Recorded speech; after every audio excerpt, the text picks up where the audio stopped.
आप शुरू करो। हक हक हाथों की वर्णन करी, मच्छे कोनी कलाई काड़े।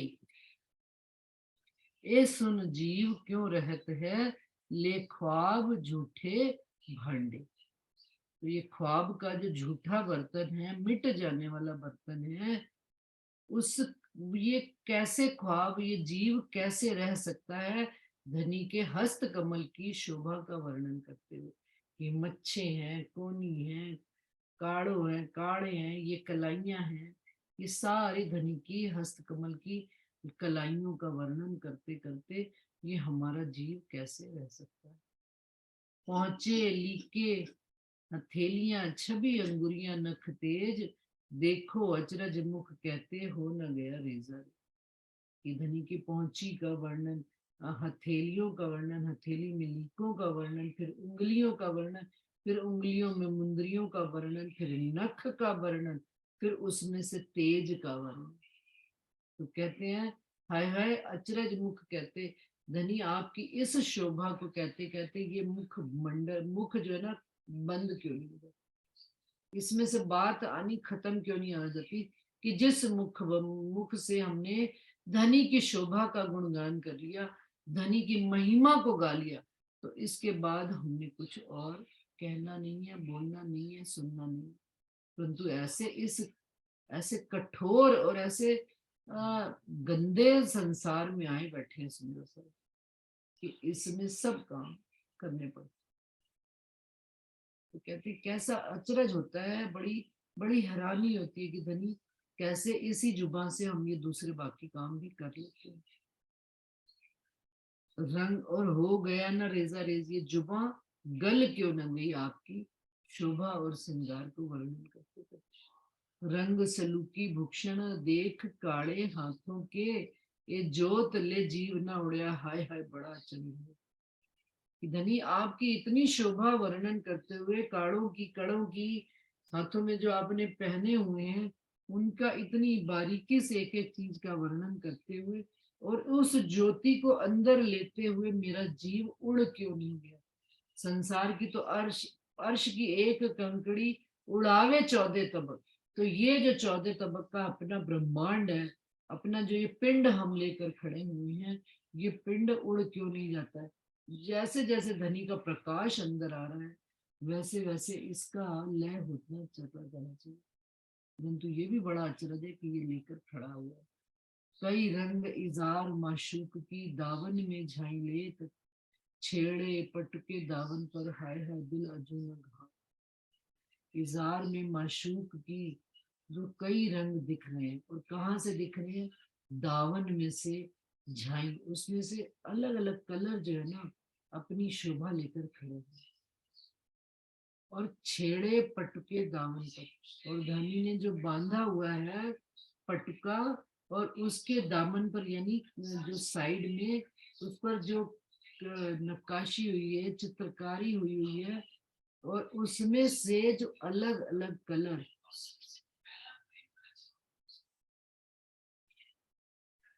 उसमें जो है अलग अलग कलर अपनी शोभा दे रहे हैं। हाय हाय दिल अजू न घाव दे, अभी भी घाव दिल में नहीं देते हैं। सुंदर सा जी 1 मिनट जरा मैं माता जी को कह के आती हूँ, अपना वॉल्यूम उसमें कम करो।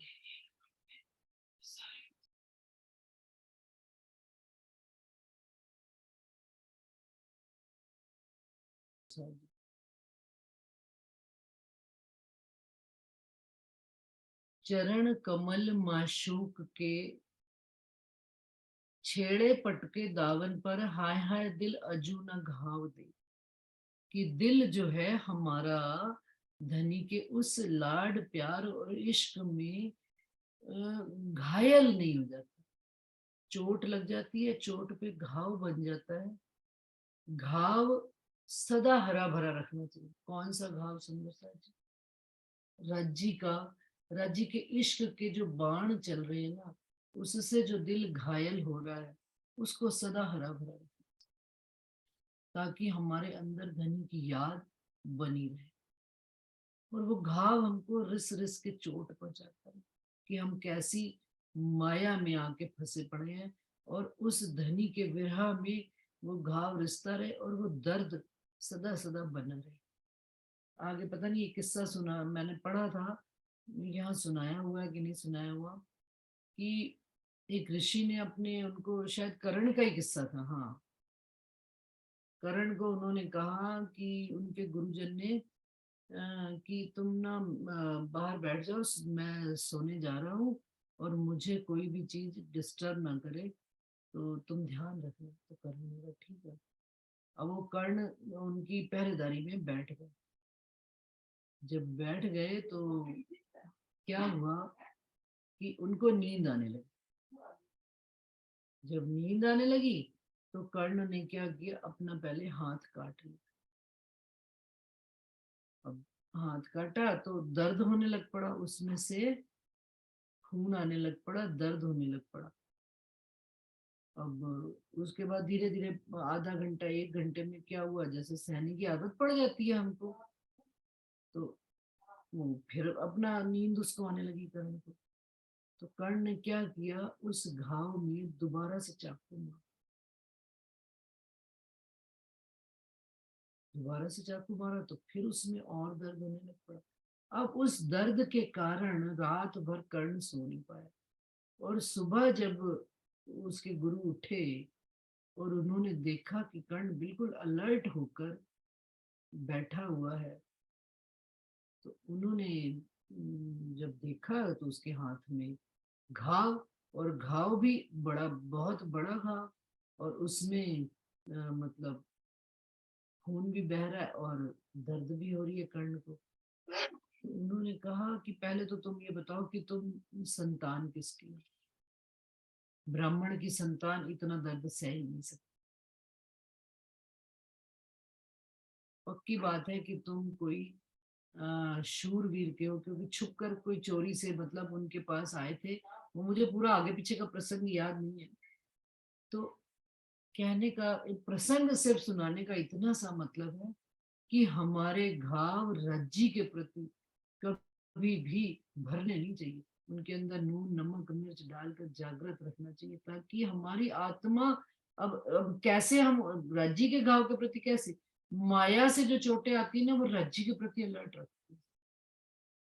माया की चोटें एक पे एक आती जाती है, चलती है, तो वो धनी के प्रति हमारी याद और हमारा जरा, कहते हैं ना सहज जीवन में, मैं ही ये लाइन बहुत बोला करती थी, सहज जीवन में रज्जी याद रहती है, रज्जी की बंदगी हो जाती है। लेकिन मेरा ये भी अब अपने अनुभव से कहना है कि सहज जीवन में सहज ही याद होती है। बहुत गहरी तड़प और बहुत गहरा एक जो उनके प्रति ध्यान लग जाना और चित्त उनमें जुड़ जाना, वो सहजता में नहीं संभव होता। जब बाहर से कोई गहरी चोट लगती है सुंदर साथ जी, तो अंतस्करण में भी वो बात जब घाव कर देती है, तो धनी के प्रति भी तड़प, एक गहरी ही तड़प जागृत होती है। वो विरहा जब जागृत हो जाए और वो घाव दिल में लग जाए, कि वो घाव फिर भरे ही जाते जाते भी संसार से, उस घाव के कारण धनी से जुड़े। चरण कमल माशूक में के चित्त में चुभे जिन, ए छवि सलूकी भूषण क्यों कर छोड़े मुंह। जिस तरह से भाला दिल में चुभ जाता है और उसमें से निकलता नहीं, कहते त्रिगुणा तीर है रज्जी का, हमने पढ़ा है 3 नोकों वाला है। कहते हैं जब उसको दिल में वो रज्जी चलाते हैं ना, तो सीधा करके चलाते हैं, लेकिन जब उसमें फंसाते हैं ना, तो उसको टेढ़ा करके फंसाते हैं। अब इसमें भी क्या राज है कि सीधा करके डालते हैं और फंसाते टेढ़ा करके हैं, कि सीधा करके तो सीधा दिल में घुस गया, और जब उसको फंसा देते हैं टेढ़ा करके कि अब निकल सकता नहीं, त्रिगुणा तीर मारा है।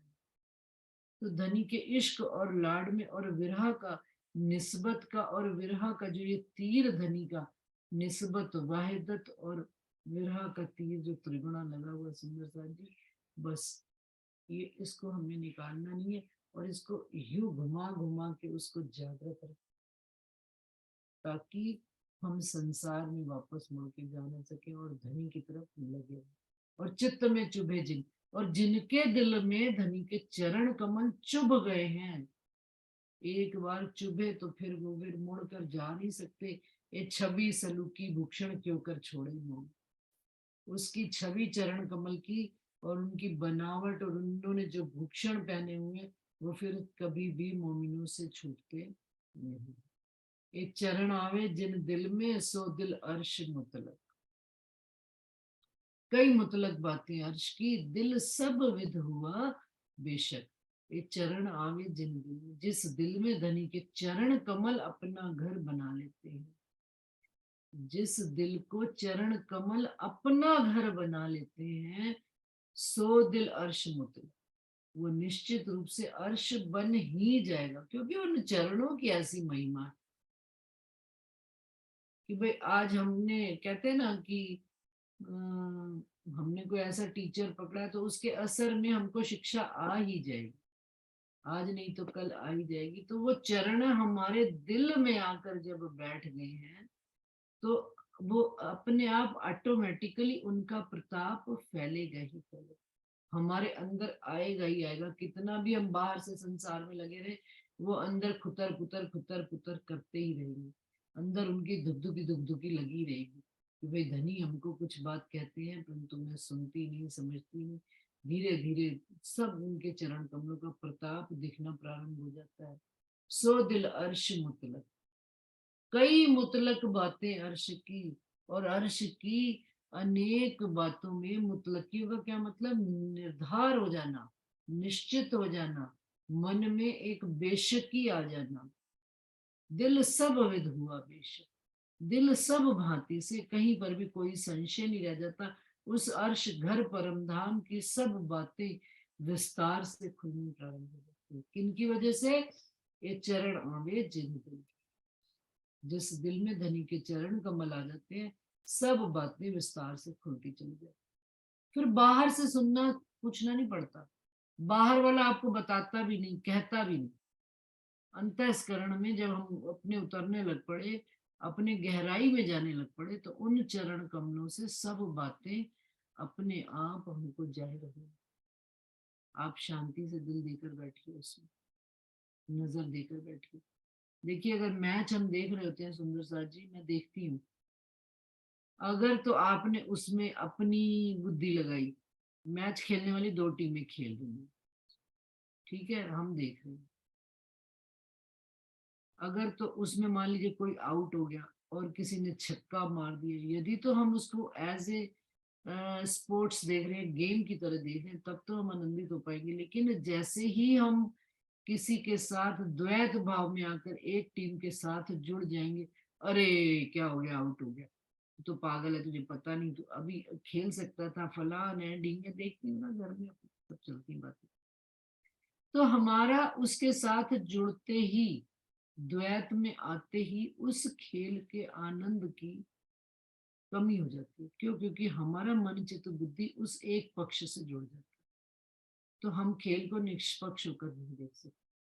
तो धनी के चरण कमल जब दिल में हमारे आ जाएं, तो हम अपना द्वैत पक्ष छोड़कर केवल देखे धनी के चरण कमल, निरखे, विचार करें, और फिर वहां से जो चीजें प्राप्त होती हैं उनको ग्रहण करें। उसमें अपना मैं तैना जोड़े, यही तो है अपनी कुर्बानी, कि हम अपनी मैं खुदी छोड़कर उनकी मैं में शामिल होकर उनकी तरफ से आई हुई बात को पकड़ सके, और फिर उस पर उसको चल सके उस पर। लेकिन होता क्या है सुंदर साथ जी, मेरे साथ भी होता है, मैं किसी और की निंदा नहीं करती, मैं अपनी कोई सदा देखती हूँ कि हमारी अपनी मैं खुदी कहीं ना कहीं आ जाए,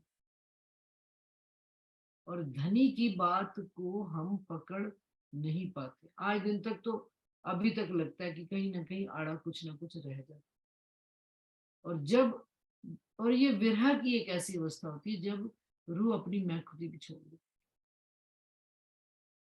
विरह में रूह धनी, लेकिन फिर वो कह देते हैं विरह में रूह इतनी विरह में गर्क होती है कि धनी की असल बात को, क्योंकि कोई ना कोई रस चल रहा है।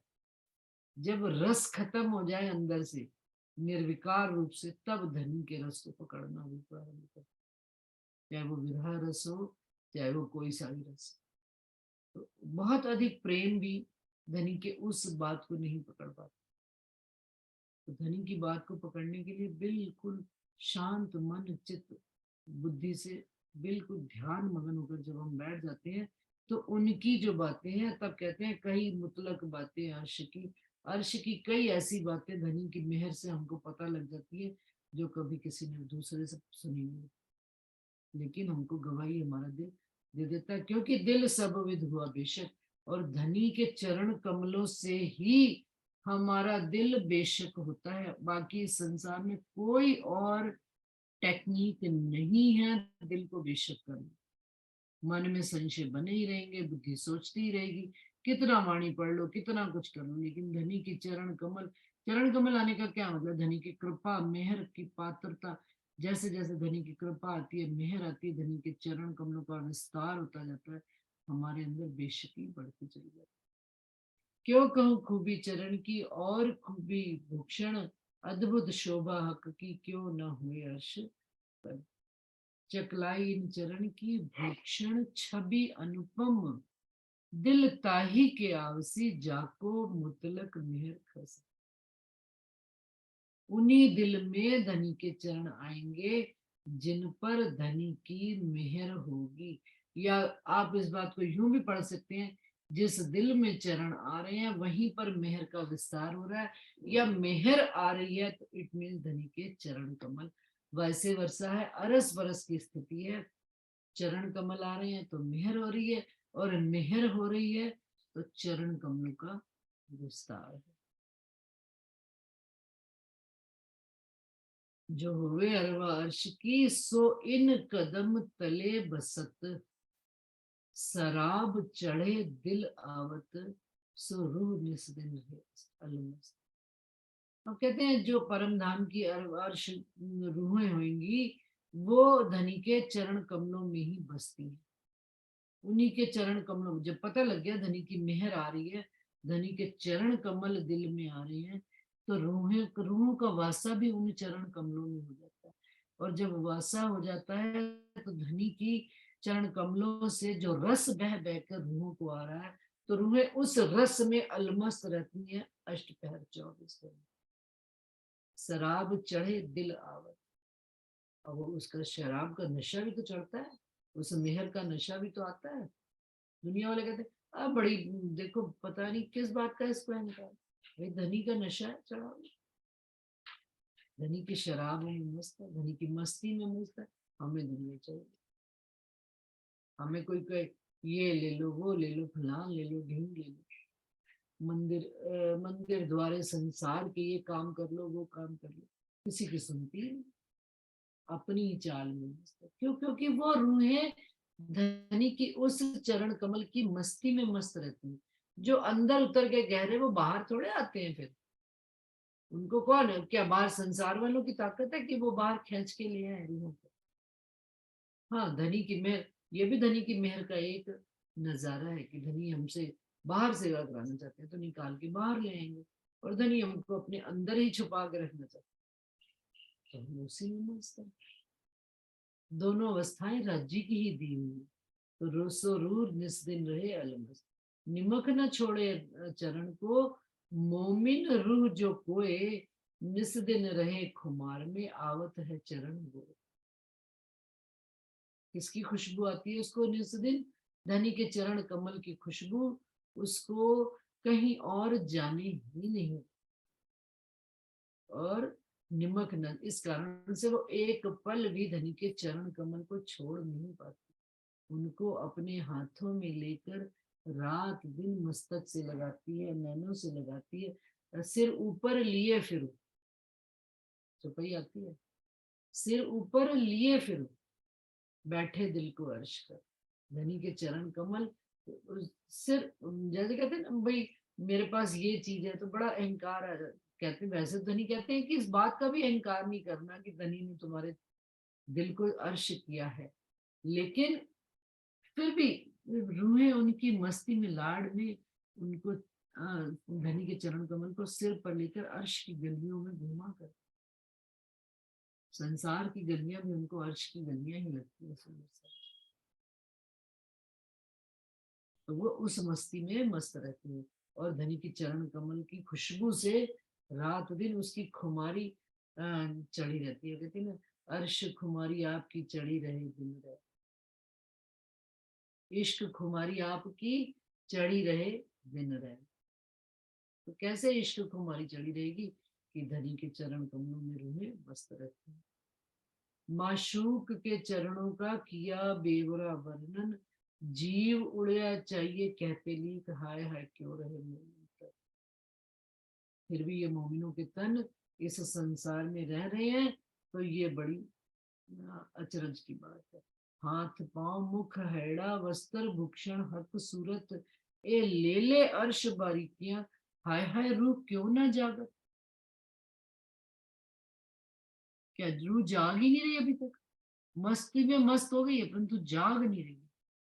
अब वो सुंदर साथ जी ये और आगे की अवस्था है कि रूह यहाँ पर भी धनी के चरण कमलों की सुख लेते लेते इतनी मगन हो जाती है कि घर कहते हैं ये संसार अच्छा है जहाँ पर धनी के सुख मिल रहे, ये तन अच्छा है जिसके अंदर धनी आए बैठे। ये ये पांच तत्व का जीव, जबकि कह क्या रहे हैं कि जाग जाना चाहिए रूह को, लेकिन हो क्या रही है, हमारी उलट अवस्था रही, हम और इसमें मस्त होते चले जा रहे इन सुखों में। अब जीव को जब इन सुखों की लालच लग जाती है, अर्श के सुखों की, जीव टल होशी आत्म हो जाती है, तो फिर जीव भी शरीर छोड़ना नहीं चाहता। हाय हाय जीवरा क्यों रहा, क्यों जीव, जीव कहता है इतना सुख मिल रहा है मैं तो नहीं छोड़ना चाहता। क्यों, क्योंकि आत्म की वजह से सुख मिल रहा है और माध्यम ये शरीर है। तो सारी बातों का सुंदर साथ जी दोनों ही तरह की बातें चल रही हैं। हुक्म तो है ही, धनी का हुक्म ने हमको रोक के रखा हुआ है। फिर जब हुक्म है हमको रोक के रखने का, तो फिर स्वाद ही लेवे ना बैठ कर। फिर रात दिन रोया भी तो नहीं जाता, हाय हाय क्यों ना जीव उड़त, हाय हाय क्यों ना जीव उड़त। मैं कह दूं सुंदर सा जी, मेरे दिल में कल एक बात आ रही थी, कहीं मैं मीटिंग में कह रही थी, मुझे बाद में राज्य महाराज ने ये बात समझाई कि कोई जाना नहीं चाहता संसार से, लेकिन क्या हमारे चाहे से हम जा भी सकते हैं क्या संसार से। मेरा उसी घर में आते ही मेरे को इस प्रश्न का जवाब मिला कि मैं कह दूं कि राजी महाराज मुझे जाना है, मुझे छोड़ना है संसार में, रो तड़पूं बिलखूं, अपनी ये जो पिंजड़े को तोड़ने के पूरा प्रयास करूं, तो भी क्या मैं जा सकती हूँ। एक भी सुंदर साथ बताओ जरा, कोई गया है अपने चाहे से। फिर हमको इसी इलम में फिर डाले इन इलम, फिर धनी हमको इस वाणी में गर्क कर दे, क्योंकि जा नहीं सकते। फिर तड़फ तड़फ के जीव उसी में ही बैठ के शांत, फिर तड़फ तड़फ के आत्म भी उसमें ही। फिर अच्छा भाई क्या करे, फिर इन्हीं में लगना, फिर इस संसार में क्या, ये छोड़ेंगे, ये छोड़ते नहीं, वो ले नहीं जाते। कैसी स्थिति कर दी है आपने, आप ले नहीं जाते, ये संसार वाले छोड़ते नहीं। जो अंतर बैठा है वो, उसके मन का कुछ होता नहीं, तो बताइए क्या। ये ऐसी बेबसी है संसार में धनी ने, ये बेबसी का आलम है, इसलिए ताथे रूहें ये सुख न चाह। ये बेबसी का आलम है यहाँ पर, इस आलम में रूहें विचर, रूहें बेबस हो गई यहाँ पर, कुछ रूहों का नहीं चल। धनी को चाहने के बावजूद भी धनी का स्वरूप धनी के संग नहीं चल सकती। संसार घर गृहस्थी परिवार नहीं छोड़ सकती, जहाँ अंतर से छोड़ा हुआ, बाहर से तो नहीं छूटता। एक दिन कभी कभी दिल ये भी चाहता है कि आज मैं धनी के विरह में ही बिस्तर पे पड़ी, आज मैं नहीं, आज ना मैं चाय बनाऊं, ना मैं आज किसी के लिए नाश्ता बनाऊं, ना मैं, बस मैं पड़ी रहूं अपनी धनी की याद में। आज मैं ऑफिस ना है, कोई मुझे छेड़े नहीं, कोई मुझे तंग न करे, कोई मुझे कोई बात नहीं करे, सिर्फ और सिर्फ मैं धनी की याद में करूं। इतना भी नहीं सुंदर सा जी हमारे बस में, ऐसी बेबसी का आलम है संसार।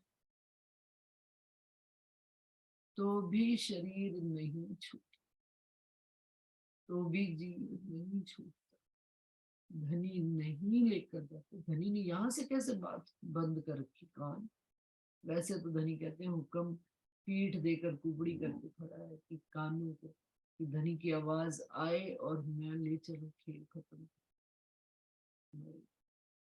मुझे तो कोई बात ये प्रमाणित नहीं है, कहीं नहीं, कोई नहीं, कोई चाहना नहीं, कह दिया, सब कह दिया। इसका मतलब कहीं ना कहीं कोई ना कोई अटकाव है अपने जीव के अंदर, अपनी आत्म के अंदर। या धनी ही हमको कुछ और ऐसा दिखाना चाह रहे हैं जिसके लिए उन्होंने खेल को हमको बांध के रखा। वो चौपाई है ना, हम दौड़े जाने ले इश्क हमको डारे बका इलम। बक्का इलम में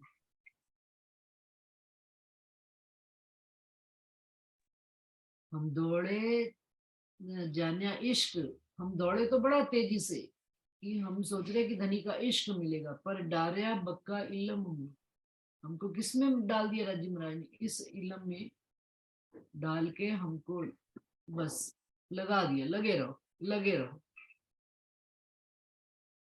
करते रहो। लेकिन घर की मतलब हुक्म यहाँ पर नहीं एक्टिव हो रहा हमारा रूहें ही हुक्म का स्वरूप है, परंतु ये हुक्म रूह नहीं तोड़ पाती कि मन चाया आकर तन को छोड़कर निकल जाए। कहीं ना कहीं यहाँ पर भी बल पड़ा हुआ है धनी का। धनी धनी ने ये हुक्म अपने हाथ में रखा हुआ कि रूहें कब जाएंगी और कब रहेंगी और कब तक इस संसार में रहेंगी। ये इसलिए नहीं हो रहा ना दीदी, एक भजन में नहीं है ये वाली बात कि कुछ का मन चलने को है, कुछ के मन में तर्क है। हाँ वो वाली तो सबका दिल एक जैसा नहीं है ना, इसमें मान लीजिए 50% मोह का ऐसा बना दिया तो 50 का ऐसा बना दिया। ऐसा तो बना इसीलिए जब तक बहेलिए की जो बहेलिया पक्षियों को पकड़ने आता, वो जाल कब लेके उड़े थे, जब सभी के दिल में एक ही थी कि जाल को उड़ा दिया जाए। हाँ तब जाल उड़ता है, हाँ, नहीं तो जाल जाल नहीं तो पक्षी उड़ा ही नहीं पाते। सारे मिलकर दम लगाएंगे तब जाल उड़े। तो यहाँ तो अभी 50-50 का रेशियो है ना, और खुद धनी नहीं ऐसा 50-50 का कर रखा है ना, क्योंकि खेल अभी चलना है वो ना। खेल को लंबा करने के लिए कर रखा है बस, और क्या है।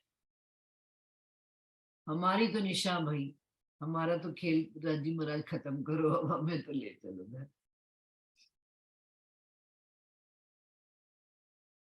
वो है ना जो तुम बोल रही थी, कुछ का मन चलने को है, कुछ के मन में तर्क है, खेल कैसे हो हो खत्म खत्म, सोच सोच कर कर आते हैं आंखें नम, साथ है राम, साथ है राम। स्थाई याद ही नहीं आ रही, पता नहीं हाँ विजय दीदी बोली नहीं, अर्जी है। हाँ हाँ। अरज करती है दुल्हन, मैं सुना दूं? जी मैं बोलूं? बोलो बोलो। धनी की चरण चरण सुन लो मैं हर बार, अर्ज करती है दुल्हन, सुन के चरण सुन लो मैं हर बार। ये वाला है। ये वाला, ये अर्जी भी दिल से जिस दिन खत्म हो जाएगी ना, ये भी डिमांड खत्म हो जाएगी, मुझे लगता है तब राजी कभी सुनवाई खुद करेंगे। को भूली है जो रूह, उसका है बस तू ही तू, तुझ पे रूह कुर्बान। तुझ पे रूह कुर्बान। मेहर के सागर धनी, मैं लहर हूँ आपकी, इश्क देखा आपका, जानी साहेबी आपकी, नी है ये लगन, देखो अपना मूलतन, हक में जहाँ खुद को भूली है जो रूह, उसका है बस तू ही तू, तुझ पे रूह कुर्बान, कुछ करने कुछ कमन चलने को है। आगे ये चुपइए, 2-3 लेवल्स के हैं पैरे।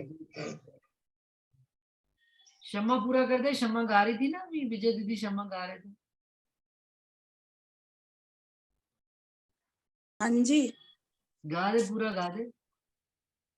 वो किचन में लगी हुई हूँ ना, वो अच्छा, काम करते करते। कोई बात। चलिए सुंदर सा। हाय हाय रूह क्यों ना जागत, जो जोत कहूँ अंग नंग की, देऊं निमुना नरम पशम, ये तो अर्श पत्थर या जानवर, सो क्यों पहुंचे परात्म। कहते हैं अंगों की जो नंग है, उनके अंदर से जो जोत आ रही है, उसका निमूना मैं किससे दूं? जो जवेर है संसार के, तो जो नंग है वो पत्थर के होते हैं, परंतु वहां पर करें देऊ निमूना नरम पशम, जो बड़ा सॉफ्ट सी चीज का संसार में, वो कहते हैं नरम जो होती है, पश्मीना जो होते हैं, उसके साथ भी अगर मैं मिलान करूं, इंद्रावती जी कहती हैं ये तो अर्श पत्थर या जानवर, सो क्यों पहुंचे पर आत्म। हमारी आत्म की नजर उस परम धाम के जानवरों और नंगों और जवेरों की शोभा तक नहीं पहुंच सकती, तो अपनी पर आत्म की शोभा को कैसे हम जान सकते हैं। यहाँ पर इंद्रावती जी ने यहाँ से विषय बदल रहे हैं, ये कल प्रसंग पढ़ेंगे। मैं चौपाई ऊपर 120 वाली दोहरा देती हूँ, ये डिटेल में कल नेक्स्ट वीक में करेंगे। प्रणाम सुंदर साथ जी, चौपाई दोहरा रही हूँ। हाथ पांव मुख हैड़ा, वस्त्र भूषण हक सूरत, ए ले ले अर्श बारीकियां, हाय हाय रूह क्यों ना जागत, हाय हाय रूह क्यों ना जागत। बोलो श्री प्राणनाथ प्यारे की जय, बोलो श्री सतगुरु महाराज की जय, बोलो धाम के धनी अक्षरातीत पिया जी आपकी सदा सदा समस्त सुंदर साथ। प्रणाम जी। प्रणाम जी। प्रणाम जी। प्रणाम जी। प्रणाम प्रणाम जी। प्रणाम जी, प्रणाम जी, प्रणाम जी। सब सुंदर प्रणाम जी, प्रणाम जी, प्रणाम जी। प्रणाम जी। वर्षा प्रणाम जी। प्रणाम जी। प्रणाम जी। प्रणाम जी। अमिता प्रणाम जी। सब सुंदर साथ को प्रणाम जी। प्रणाम जी। प्रणाम जी। प्रणाम जी। जी सुंदर साथ जी, आपके चरणों में कोटि कोटि प्रेम प्रणाम। प्रणाम जी। प्रणाम जी। दीदी प्रणाम प्रणाम जी। प्रणाम जी सुनीता। प्रणाम जी। अंशु। प्रणाम जी सभी सुंदर साथ जी को प्रेम सब प्रणाम। सुंदर साथ को। चलिए सभी सुंदर साथ जी को प्रणाम जी। प्रणाम जी।